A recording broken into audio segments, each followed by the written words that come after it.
अब बढ़ते हैं जी आगे, बात जम्मू कश्मीर की भी करते हैं। और जम्मू कश्मीर की बात भी इसलिए बड़ी इंपॉर्टेंट है क्योंकि लॉ एंड ऑर्डर के एतबार से, पॉलिटिकल एंगल से, हर एंगल से इस चीज को बड़ा इंपॉर्टेंट लिया जाता है। बयान महबूबा मुफ्ती का है, पीपल्स डेमोक्रेटिक पार्टी की चेयरपर्सन का स्टेटमेंट आया है जी, प्रेसिडेंट का बयान आया है जिसमें उन्होंने एक ट्वीट के जवाब में कुछ चीजें लिखी हैं। और वो उन्होंने ट्वीट किया उसके बाद अब तरह तरह की बातें हो रही हैं, उसको अपने तरीके से डिकोड करने की कोशिशें की जा रही हैं। लेकिन जो इस ट्वीट के अंदर हो सके, ये ट्वीट आ गया है जी, गवर्नमेंट ऑफ इंडिया पर ताबड़तोड़ हमले किए गए हैं और कहा गया कि जिस पॉलिसी को लेकर, जिस डंडे की पॉलिसी और जोर जबरदस्ती की पॉलिसी को लेकर गवर्नमेंट ऑफ इंडिया यहां पर काम करना चाहता है, इससे सेंटिमेंट्स दबते नहीं हैं बल्कि सेंटिमेंट्स और उभरेंगे। ये एक लाइन है इसमें। खौफ और डर का माहौल पैदा करने के लिए जज्बात को कुचलने की कोशिश की जा रही है। महबूबा मुफ्ती ने अपने ट्वीट के एक लड़की ने ट्वीट किया था कि पाबंदियां हैं जी, उनके घर में डेथ हुई थी, वो जा नहीं पाए। उसके जवाब में मैडम महबूबा मुफ्ती का ये स्टेटमेंट आया है। लेकिन सरकार को मालूम होना चाहिए कि जज्बात कभी खत्म नहीं होते हैं, इसको खत्म करने के लिए कोई भी हरबा क्यों ना इख्तियार किया जाए। और आगे इन्होंने दो तीन चीजें लिखी हैं और ये कहा कि जो कुछ भी किया जा रहा है इससे नफरत, गुस्सा और बेएतिमादी और बढ़ेगी, और जो दिलों को जोड़ने वाली बातें हैं वो जुड़ती नहीं, इससे कटती हैं। ये बैक टू बैक ट्वीट जो है कि आज महबूबा मुफ्ती ने एक लड़की की तरफ से ट्वीट किया गया, उस ट्वीट के जवाब में उन्होंने किया है। और जब ये ट्वीट सामने आए इसके बाद भी अब ये कहा जा रहा है कि जनाब क्या ये वक्त मौजून था इस तरीके की बात करने के लिए, और क्या वाकई तौर पर गवर्नमेंट ऑफ इंडिया डंडे की जोर पर जम्मू कश्मीर के अंदर काम कर रहा है। एक बड़ा सवाल आज है। इस सवाल का जवाब ढूंढेंगे जी। हमारे साथ पीपल्स डेमोक्रेटिक पार्टी के तर्जुमान डॉक्टर हरबख्श सिंह साहब ज्वाइन किए हुए हैं और मेरे साथ भारतीय जनता पार्टी के तर्जुमान अल्ताफ ठाकुर साहब भी ज्वाइन किए हुए हैं। दोनों का बहुत बहुत शुक्रिया जी, दोनों रिस्पेक्टेबल गेस्ट हैं। उम्मीद करूंगा कि एक दूसरे को सुनेंगे भी, अपनी व्यू पॉइंट भी रखेंगे। शुरुआत डॉक्टर साहब आप ही से करूंगा। मैडम मुफ्ती का स्टेटमेंट आया है और पिछले एक साल से जब भी मैडम मुफ्ती का स्टेटमेंट आता है तो हंगामा होना ही है, ये तय होता है। लेकिन आज ट्वीट आया है डंडे की जोर पर और जिस तरीके का माहौल बांधने की कोशिश की है, क्या वाकईतन पीडीपी एंडोर्स करती है हरफ बहरफ मैडम महबूबा मुफ्ती के स्टेटमेंट को? देखो, वो प्रेसिडेंट है हमारी पार्टी की और जो उन्होंने लिखा, मुझे पूरा कंटेंट तो मैंने पढ़ा, बट मैं हर आदमी अपने अपने तरीके से इसका मतलब निकालता है जी। लेकिन अगर आप हालात को देखें और कुछ दिन से भी जो कुछ हो रहा है, जैसे आप इंटरनेट बंद करना, फ़ोन बंद करना, बाकी चीज़ें, जैसे कि 370 ख़त्म होने के बाद कहा गया था कि जो ये 370 था यही हडल था हर चीज़ का। इसके बाद जी हर किसी को बोलने की आज़ादी है, हर किसी को कहीं, इवन 15 अगस्त पे भी दावे किए गए कि 1 मिनट भी इंटरनेट बंद नहीं रहेगा, ये हम दावा करते हैं। और आपने देखा कि अचानक रात में सारा ये बिठा के सारा सिस्टम, कोई बीमार था, कोई कहीं पे था, कोई कहीं नहीं पहुंच सका। तो ये जो चीज़ें हो रही हैं, जैसे लोगों को जीतने की बात, दिल की दूरी और दिल्ली की दूरी को कम करने की बात है, तो तब लोगों को जीता जाता। देखो, पॉलिटिकल पार्टियों के अलग अलग व्यूज हो सकते हैं, पॉलिटिशियनों के भी अलग अलग व्यू हो सकते हैं, लेकिन जनरल पब्लिक का व्यू अगर देखा जाए तो आपने न सिर्फ महबूबा मुफ्ती जी का ट्वीट देखिए, बाकी ट्वीट्स भी देखिए, आप रिट्वीट्स भी देखिए, क्योंकि आज अभी तो मोबाइल डाटा ऑन नहीं हुआ है, अभी तो सिर्फ ये वाईफाई वगैरह चल रहा है। तो आप देखेंगे कि लोग इस चीज़ को एंडोर्स करते हैं। और जो ये हमारी तरफ से, हमारी प्रेसिडेंट साहिबा की तरफ से ट्वीट आता है, ये कहीं ना कहीं लोगों की आवाज़ है और लोगों की जो सेंटिमेंट है उसको एड्रेस किया जाता है। हम नहीं चाहते हालात यहाँ पीस होना चाहिए, हम चाहते हैं कि यहाँ हालात खराब ना हो, पीस हो। कोई भी चीज़ जो पीस के लिए करनी पड़ेगी पॉलिटिकली भी, उसमें हम हर जगह साथ साथ हैं। माहौल खराब नहीं होना चाहिए यहाँ पे। हम भी पीस चाहते हैं। इससे पहले कि मैं अल्ताफ साहब के पास चलूं, एक चीज बड़ा इंपॉर्टेंट इस ट्वीट के अंदर ही लिखा गया है, कहा गया कि जो पॉलिसी अंडरटेक की जा रही है जी, ये ह्यूमिलेट करने की और कलेक्टिव पनिशमेंट के लिए है। जो कुछ जिसका जिक्र आज आप कर रहे हैं कि इंटरनेट बंद हो गया, ये तो आपके दौर में भी बंद होता था, तो क्या उस वक्त भी आप कलेक्टिव पनिशमेंट जम्मू कश्मीर के लोगों को देते?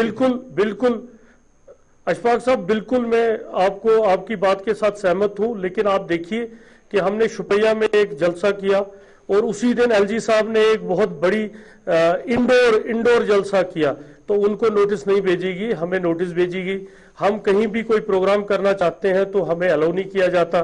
देखो, जो अगर हमारे वक्त में कभी कोई चीज आई तो वो सबके लिए आई, एक सिलेक्टेड पोर्शन को आप छोड़ के अगर कल किसी एक पार्टी ने कहीं पे जलसा करना है या निकलना है तब कोविड नहीं है। तब अगर कल की डेट में कोई बड़ी कोई हस्ती या बड़ा कोई मिनिस्टर कहीं पे मरता है तो तब कोई कोविड नहीं है। लेकिन अगर कश्मीरियों की बात है, यहाँ पे हमारी खासकर पीपल्स डेमोक्रेटिक पार्टी की बात है, तो तब कोविड को मद्देनजर रखा जाता है। ठीक है जी डॉक्टर साहब, मैं आऊंगा 15 अगस्त पे आपने देखा कि रेस्पॉन्ड करें जी, 15 अगस्त में भी आपने देखा भारतीय हुकूमत यहाँ पर है, गवर्नमेंट ऑफ इंडिया काम कर रही है और कलेक्टिव पनिशमेंट आप दे रहे हैं जी, जवाब दें जी। ना देखिए गवर साहब, सबसे पहली बात है जो डॉक्टर साहब ने कही है कि 15 अगस्त को नेट बंद था। 30 साल में पहली बार ये पहला 15 अगस्त है कि जब नेट कहीं एक सेकंड भी बंद नहीं हुआ। और जहां तक डॉक्टर साहब कह रहे हैं कि कलेक्टिव पनिशमेंट दी जा रही है, देखिए क्या समझते हैं, गिलानी के मरने पे हम फ्लड छोड़ देते और लोगों की जानमाल की हिफाजत हम करना छोड़ दें, क्योंकि हमें पता है तालिबानी सोच के कुछ लोग अब भी बैठे जो बार बार तालिबान की बात करते हैं, जबकि कश्मीर में जम्मू कश्मीर रहते हैं वो तालिबान की बात करते हैं। और वो लोग मौके की नजाकत में होते किस तरह से हम यहाँ के अवाम को, और ये दर्द नहीं है महबूबा जी को, दर्द नहीं है कि नेट बंद है, लोगों की मूवमेंट बंद गई, क्योंकि जरूरी था, प्रिकॉशनरी मेजर्स लेना बहुत जरूरी था कि गिलानी मर गया था और कुछ लोग इस मौके की तलाश में थे, उनको वो दर्द नहीं था, लोग मान देते। बेसिकली महबूबा जी को दर्द है कि 370 के बाद आज तक सिंगल एक सिविलियन किलिंग नहीं हुई, ये दर्द है। ये लोग चाहते हैं कहीं ना कहीं से कश्मीर में बवाल उठे और सिविलियन किलिंग हो जाए, यही दर्द उनको है। इनको ये दर्द नहीं है कि लोग बंद है, किसी के पास क्या है। मेरा कहना है, देखिए आज पहली बार नेट बंद नहीं हुआ, आज पहली बार ये बंद नहीं किया गया। जब महबूबा जी सीएम थी तो कितनी देर तक नेट बंद रहा और कितनी देर तक लोगों को रखा गया है, पहली बार नहीं हुआ। बेसिकली महबूबा जी जब इक़्तिदार में होती तब वो दूर टाइपिंग की बात करें, आज इक़्तिदार से बाहर है तो आज वो लोगों की कार का बैठी और आज वो तालिबान की वकालत करती है, आज वो देश को तालिबान के नाम से कभी डराती है और आज कुछ और कहती है। बेसिकली कंवर साहब दर्द इतना सा है कि 2 साल 3 साल में एक सिविलियन किलिंग नहीं हुई, जो कहीं ना कहीं इनको ट्रिगर मिलता है जम्मू कश्मीर में हालात फिर खराब करने। जनाब समझ गए हैं ना कि क्या कुछ सरकार कह रही है कि आप लोग तो चाहते ही हैं कि सिविलियन किलिंग्स हो, मारदाड़ हो, तब जाकर आपकी दुकानें चलें।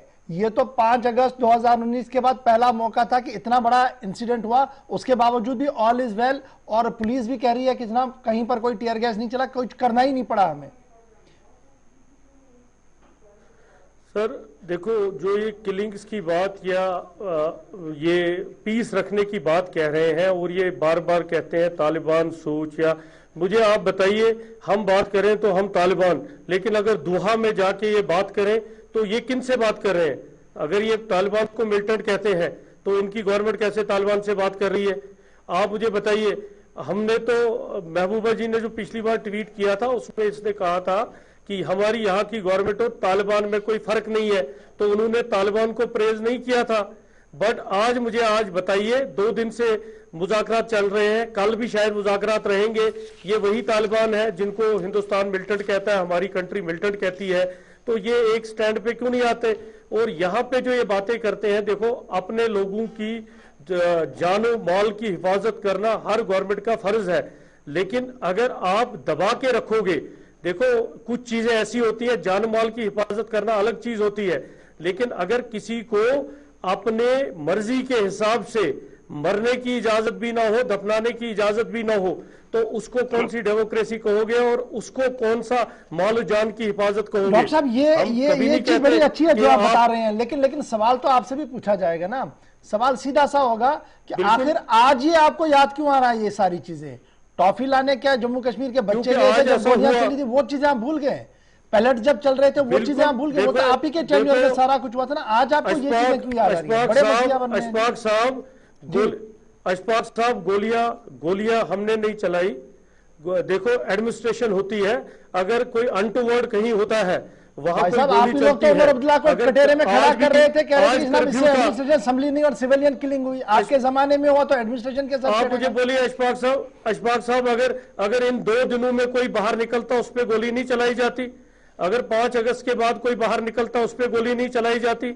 आप मुझे बताइए। लोग अंदर बैठे, लोगों ने सब्र तहमुल का समझो सब्र तहमुल रखा।